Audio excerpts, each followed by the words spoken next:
Assalamualaikum warahmatullahi wabarakatuh. Sahabat channel Al-Hikayat yang saya hormati. Pada suatu ketika, saat malam telah tiba, kerlap-kerlip bintang di langit cerah menjadi pesona yang begitu berharga, menjadi saksi akan kemuliaan seorang manusia. Saat itu bertepatan tanggal 27 Rajab 11 kenabian, Nabiullah Muhammad Shallallahu Alaihi Wasallam beristirahat, tidur menyamping di samping Hijr Ismail, dekat Baitullah. Di samping kanan dan kiri beliau ada dua orang pemuda, Sayyidina Hamzah dan Sayyidina Ja'far bin Abi Thalib. Tiba-tiba di tempat tersebut, beliau didatangi oleh malaikat Jibril dan Mikail. Selain kedua malaikat itu, masih ada satu malaikat lagi, yaitu malaikat Israfil.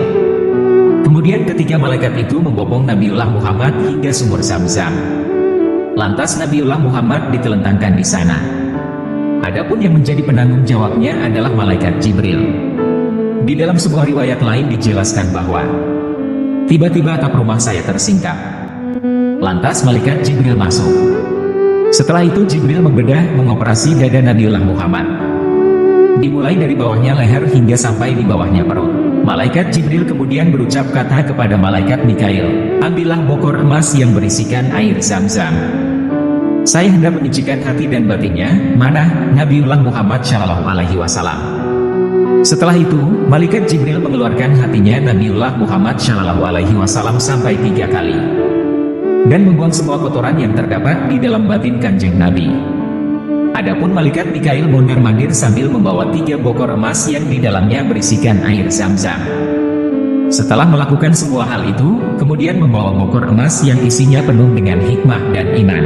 Selanjutnya isi bokor tersebut ditumpahkan ke dalam hatinya kanjeng Nabi hingga batin beliau berisi penuh dengan sifat sabar, alim, yakin, dan Islam. Lantas dikembalikan seperti sedia kala, dan diberikan gelar kenabian oleh kedua malaikat tersebut.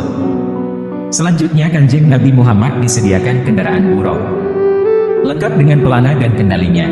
Sahabat channel Al-Hikayat yang berbahagia, buruk adalah sejenis hewan yang berbulu putih, tinggi melebihi himar dan lebih pendek dari beagle. Sekali melangkahkan kakinya, sejauh mata memandang, kedua telinganya selalu bergerak-gerak. Saat naik gunung, kedua sukunya yang belakang memanjang, dan saat turun gunung, kedua sukunya yang depan memanjang. Buruk itu memiliki sepasang sayap di kedua pupuhnya. Kedua sayap itu berfungsi untuk membantu kecepatan larinya. Buruk berjingkrak-jingkrak memperlihatkan kekuatannya. Lantas Jibril meletakkan kedua tangannya tepat di kepala buruk, dan berkata, "Tidakkah kamu malu, wahai buruk? Demi Allah, orang yang hendak menaikimu ini adalah orang yang paling mulia di hadapan Allah Subhanahu wa Ta'ala." Lantas buruk tersipu malu hingga keringatnya berkucuran laksana rintik hujan, dan dia pun tenang hingga kanjeng Nabi naik di atas punggungnya. Buruk itu sebenarnya sudah pernah dinaiki oleh para nabi sebelum Nabiullah Muhammad Shallallahu Alaihi Wasallam. Sa'id bin Musayyab menjelaskan bahwa buruk itu merupakan kendaraannya Nabi Ibrahim AS yang biasanya dinaiki untuk bepergian ke Baitul Haram, Mekah. Selanjutnya Nabiullah Muhammad berangkat dengan didampingi malaikat Jibril di sebelah kanan dan malaikat Mikail di sebelah kiri. Menurut keterangan Ibnu Sa'idi, Jibril bagian memegang tempat duduknya, Mikail memegang tali kendalinya. Setelah itu kembali melanjutkan perjalanannya hingga sampai di kebun kurma. Jibril berkata kepada kanjeng Nabi, "Saya persilahkan kanjeng Nabi untuk turun, dan bersedialah kiranya untuk mengerjakan sholat di tempat ini." Selanjutnya kanjeng Nabi turun dan mengerjakan sholat sunat 2 rakaat. Kemudian berangkat lagi. Jibril bertanya kepada kanjeng Nabi, "Mengertikah ya baginda Rasul, di tempat manakah baginda Rasul mengerjakan sholat tadi?" Kanjeng Nabi menjawab, "Saya tidak tahu."